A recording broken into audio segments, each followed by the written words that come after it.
La nouvelle est tombée cet après-midi, triste et douloureuse. Un chasseur d'images vient de tirer sa révérence au moment où il était à la recherche de clichés sur la vie quotidienne des Burkinabés.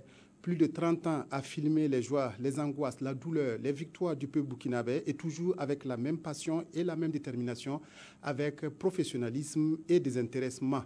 Salif Belem s'est éteint aujourd'hui à Ouagadougou des suites d'une courte maladie. Je vous propose un extrait du documentaire réalisé dans le cadre du cinquantenaire de la RTB.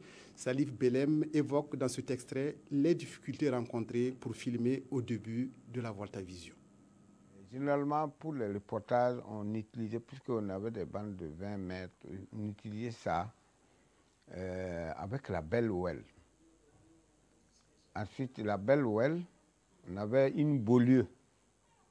La belle ouelle, bon, c'est pas comme aujourd'hui, les focales étaient fixes. Et il y avait une tourelle sur la caméra. Si tu veux faire un gros plat, il faut tourner pour faire, si tu veux faire un plat large, il faut tourner un ensemble, demi-ensemble.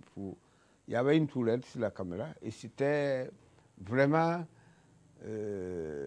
comme on dit aujourd'hui, les HDV, les mini-DV. C'était vraiment la mini-caméra du moment où c'était facile de se promener avec. Ensuite, il y avait une autre caméra qui était légère, qui était la Beaulieu.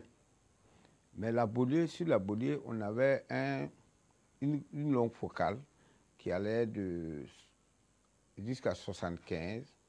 Donc, ça nous permettait de faire des zooms. Parce qu'avant, bon, ce n'était pas possible parce que les zooms étaient mécaniques. Soit tu avances, soit tu recules.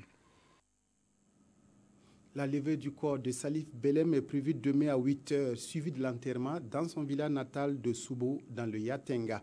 À la famille éplorée, nous présentons nos sincères condoléances.